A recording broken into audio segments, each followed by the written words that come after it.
Goeiedag aan almal, baie welkom by sessie 8 van ons aanlyn Bybelskoolkursus by Stellenberg, die Bybel vir vandag. En ons begin sessie 8 en dit gaan uit 2 gedeeltes bestaan. Ons gaan vandag die profetiese literatuur hanteer en in ons tweede deel van sessie 8 gaan ons na profetiese boek kyk. So, ek wil hê jy moet net eers die stopknopie druk en vir mekaar oor die volgende gedagte praat of vraag. Watter gedagte kom by jou op as jy aan Bybelse profete dink? Wat kom by jou op? En kan jy dink aan moderne of eie tydse profete?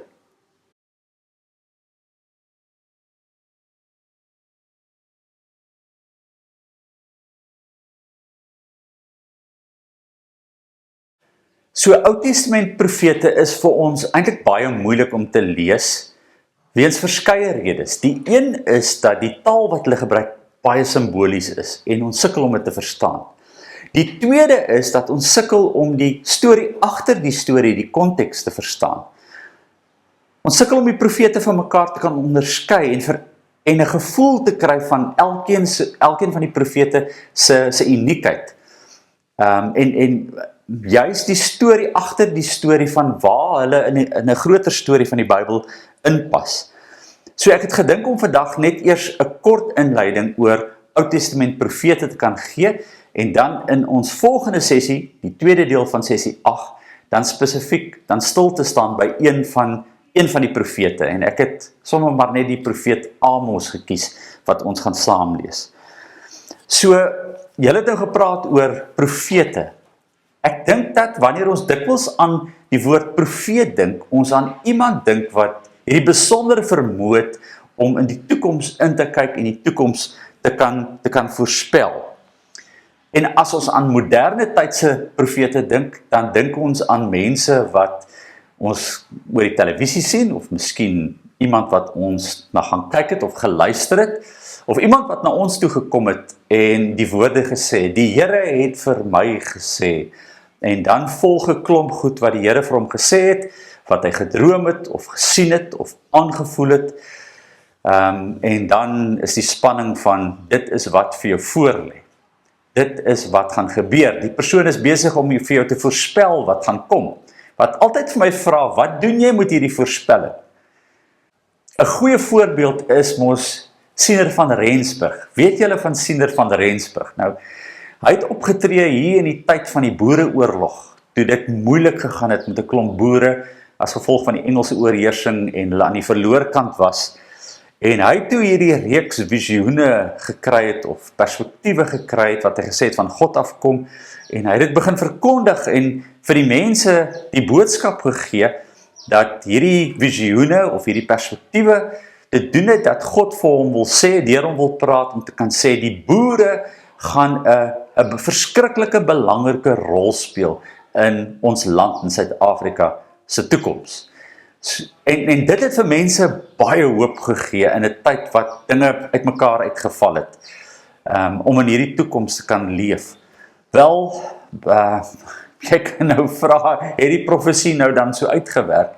En 'n klomp mense sê dan, nee, dit het glad nie so uitgewerk nie, terwyl nou natuurlik aanhangers van die profesie dis altyd mos maar die kwessie sê, nee, dit het nie nou gebeur nie, al wat hulle dan doen, hulle gestel het uit en sê, dit gaan kom. Julle gaan nog sien, die boere gaan nog 'n groot rol speel in ons land se toekoms. Wel, die boere speel al klaar 'n groot rol in ons land se toekoms, bloot net oor die bydrae wat hulle kan lewer. En daar is 'n groot kwessie nou dat hulle onderdruk is as gevolg van 'n klomp omstandighede. Maar die punt is, Bybelse profete is baie anders as Ou Siener van Rensburg, of die mense wat dikwels na ons toe kom en moet voorspellings waag. So ek wil 4 momente net uitlig van Ou Testamentiese Bybelse profesie. So die eerste ding, dit was individuele mense, dit was nie besondere mense nie, gewone mense, van hulle was eenvoudige boere gewees, hulle was geroep deur God om namens God met mense te praat. So dis die eerste punt, hulle moes namens God met mense praat. Nou die tweede punt, wat moes hulle praat, wat moes hulle sê, en hier kom die verrassing in.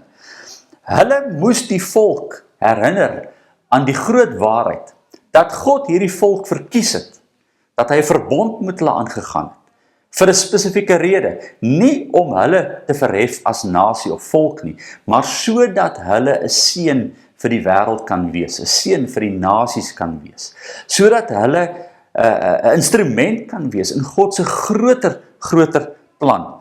Die plan was om God se genade te kan verkondig en om God se verteenwoordigers op aarde te kan wees. So hulle moes mense begelei om prakties in 'n toegewyde verhouding met God te kan leef en God daarvoor te kan vertrou. Maar dan die storie, dit werk dan baie anders uit. Die konings van daardie tyd en die priesters van daardie tyd en die leiers van daardie tyd het vasgeval geraak binne hulle eie klein leefwêreldjies, wat te doen gehad het met hulle sienings van voorspoed en teenspoed. En as gevolg daarvan het hulle dan besluite geneem wat groot implikasies gehad het vir die samelewing, veral vir die mense wat armer is en wat uitgebuit word deur sisteme. En dis waar die profete inkom. Die profete moes intree in hierdie situasie en dit stop en dit omdraai. Hulle moes die konings en die priesters en die leiers waarsku. So hulle was kritiese stemme. Hulle het kritiese politieke kommentaar gelewer, dis die verrassende ding. Ons sê hulle het oor die toekoms voorspel. Nee, hulle het kritiese politieke kommentaar gelewer, kritiese ekonomiese kommentaar gelewer en baie kritiese godsdienstige kommentaar uitgelewer.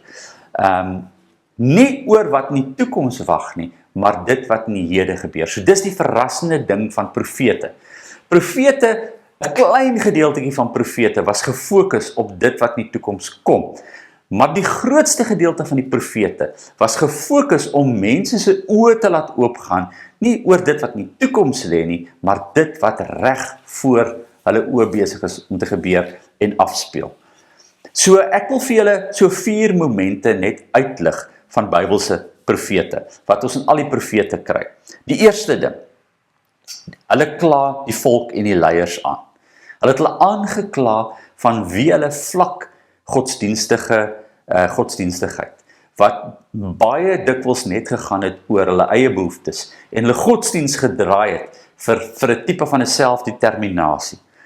Die tweede ding is, hulle het die baie kritiese stemme of die volk aangekla, of die konings aangekla vir hulle politieke beleid. En elke profeet, dan sien jy, hulle praat oor, julle is besig om koalisies met nasies te vorm, in 'n poging om julle eie bas te red.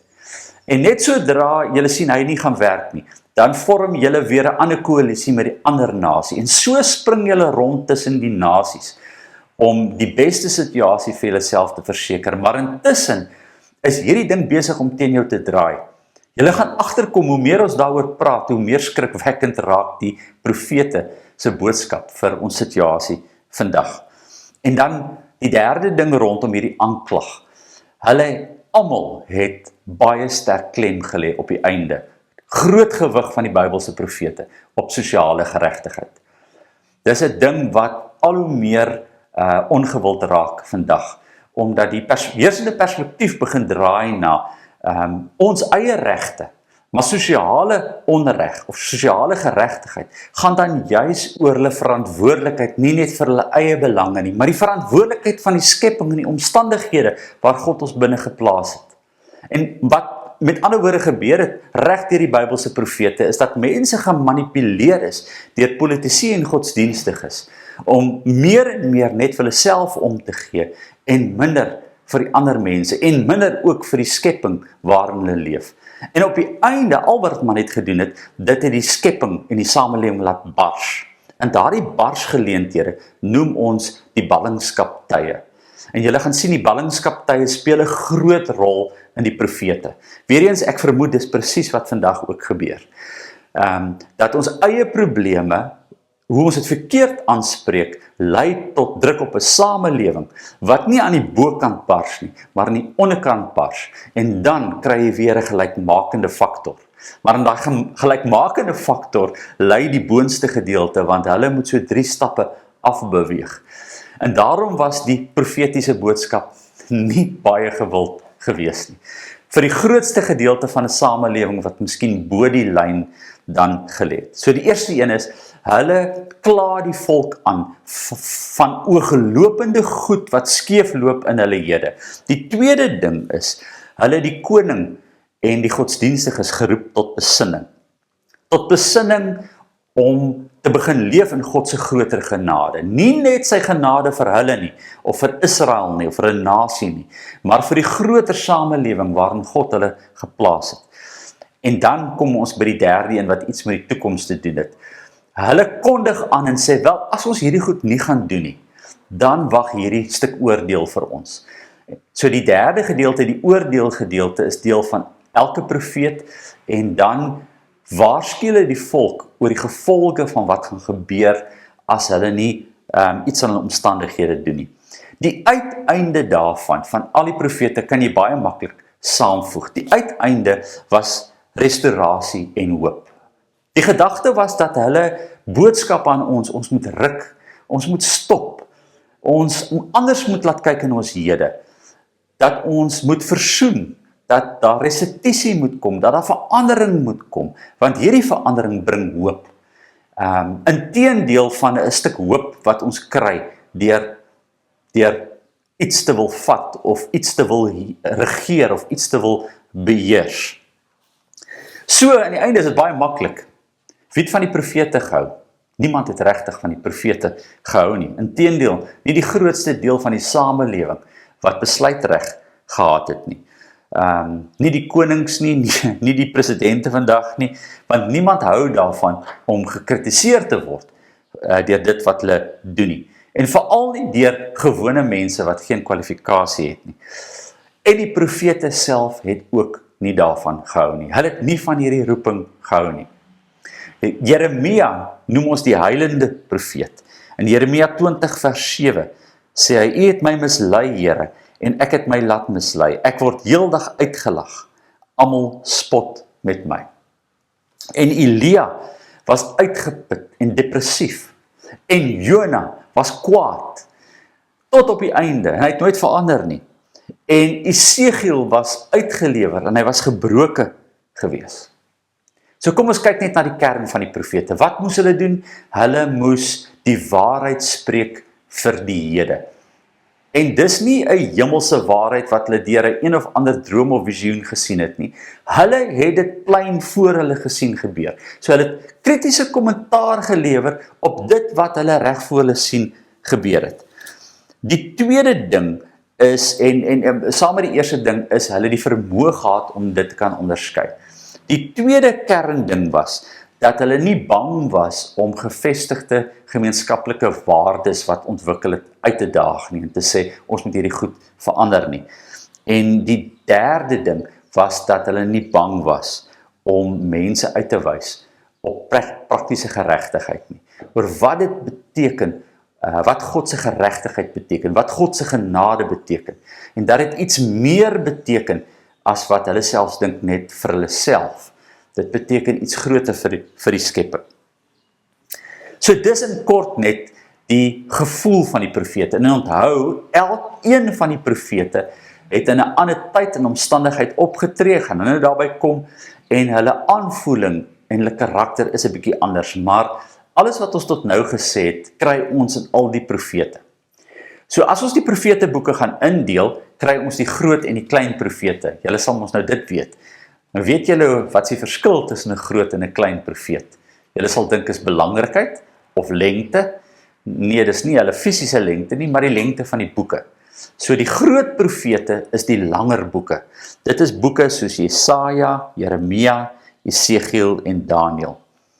Die klein profete is die korter boeke. Dit is boeke soos Joel, Amos, Obadja, Jona, Micha, Naam, Habakuk, Sefanja, Haggai, Sagaria en Maleagi. En ons gaan dan ook by Amos kom in ons volgende sessie.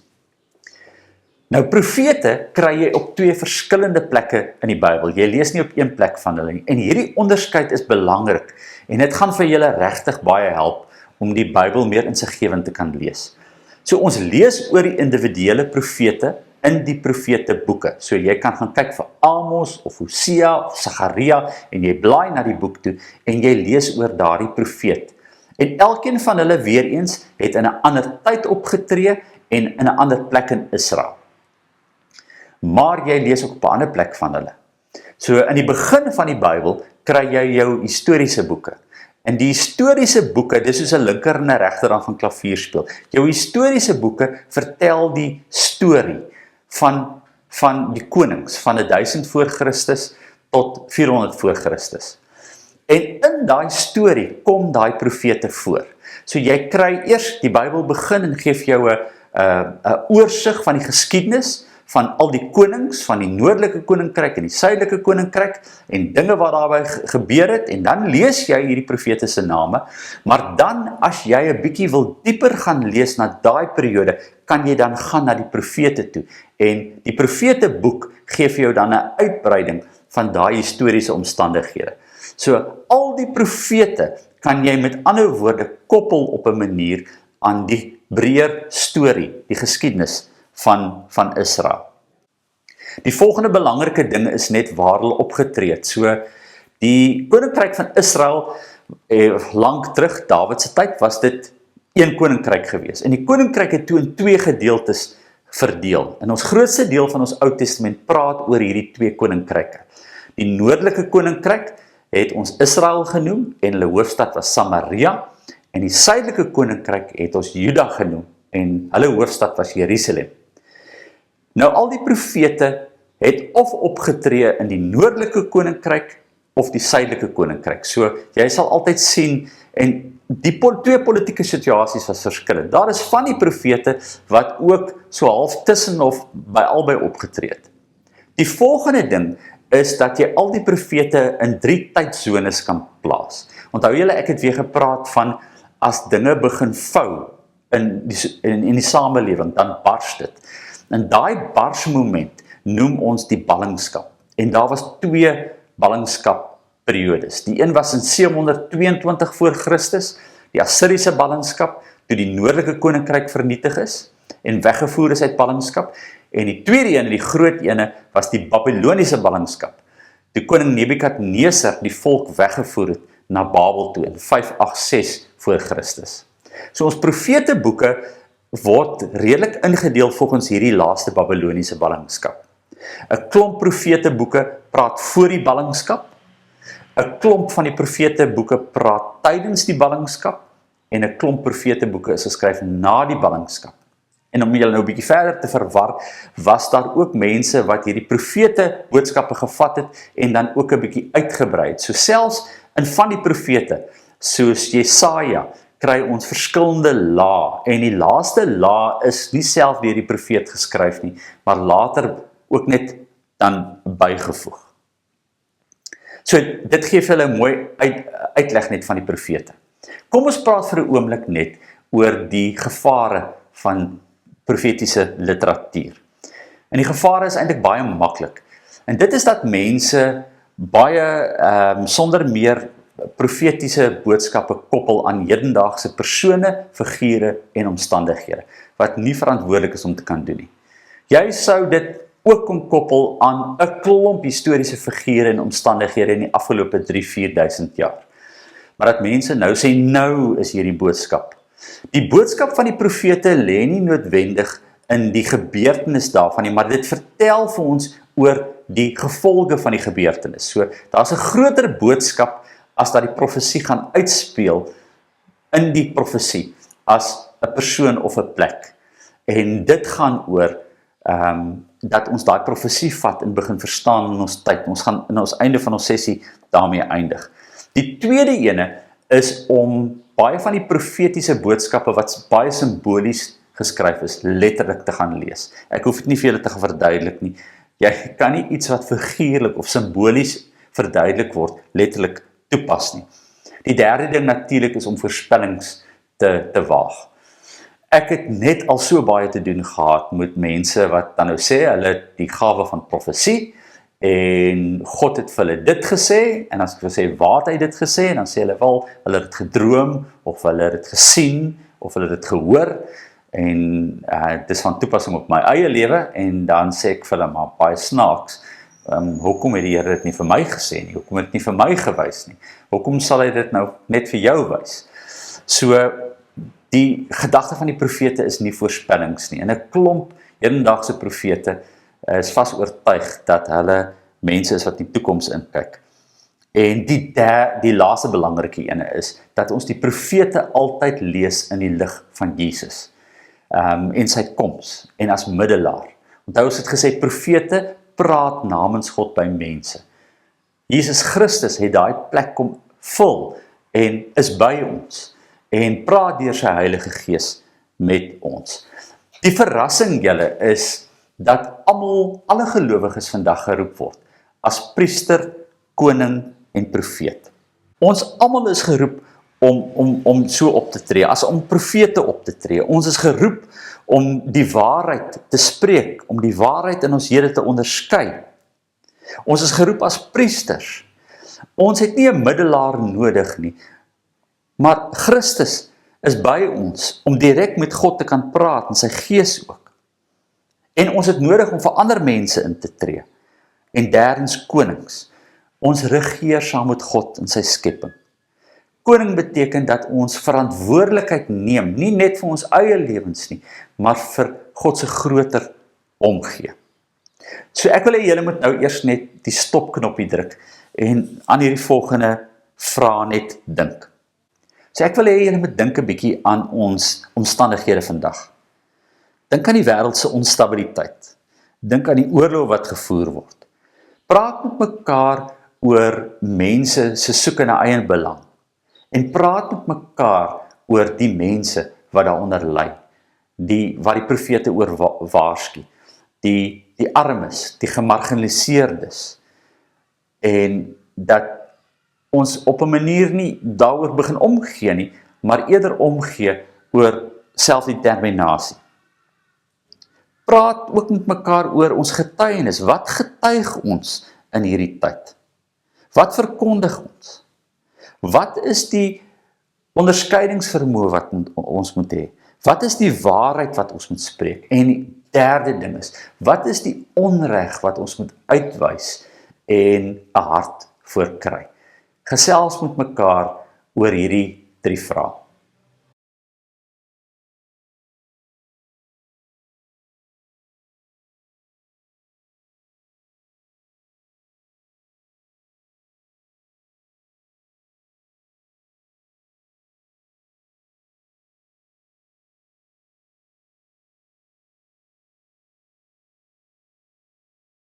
So, volgende week wil ek hê, vir ons volgende sessie wil ek hê dat julle die boek Amos moet saamlees.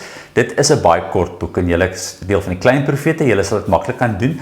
En dan net so ons plan vir die pad vorentoe, is dat ons nog 'n paar literatuurtipes gaan doen, en by elke literatuurtipe 'n voorbeeld. So, volgende keer gaan ons dan nou Amos doen, daarna gaan ons na die Nuwe Testament toe. Dan gaan ons 'n sessie hê oor die evangelies, en daarna 'n sessie oor een van die evangelies. Dan gaan ons na die literatuur van briewe toe, en dan gaan ons 'n voorbeeld van een van die briewe doen, en dan laastens gaan ons na apokaliptiese literatuur kyk, en 'n voorbeeld daarvan. Kom ons sluit af deur saam te bid. O Here, wanneer die wêreld om ons aan die woel is, herinner U aan ons dat U die almagtige God is, die heerser oor die wêreld. U herinner ons dat toe die aarde nog self woes en vormloos en leeg was, U die koning was van die heelal. En dat wanneer alles wat bestaan tot 'n einde kom, U steeds nog sal regeer. En dat terwyl ons die goed nie verstaan nie, en nie kan begryp nie, U ons tog deel maak van hierdie grootheid van U skepping, en ons deel maak van die misterie, wat na ons toe kom en prakties raak, deur liefde, deur omgee en genade. Here, wys ons wat ons vandag moet doen. Help ons om hierdie Here te onderskei. Help ons om nie moedeloos te raak deur wat ons voor ons sien gebeur nie, maar dat ons kan hoop bring, en versoening bring, en herstel bring, en genesing bring, nie net altyd vir ons nie, maar vir die wêreld waarin U ons geplaas het, saam met 'n klomp mense. Dankie dat ons vandag in hierdie tye kan leef en uitbundig kan leef. Dankie dat U ons seën met wat ons het en dat ons hierdie gedagte kry dat U ons seën om tot 'n seën te wees. Amen.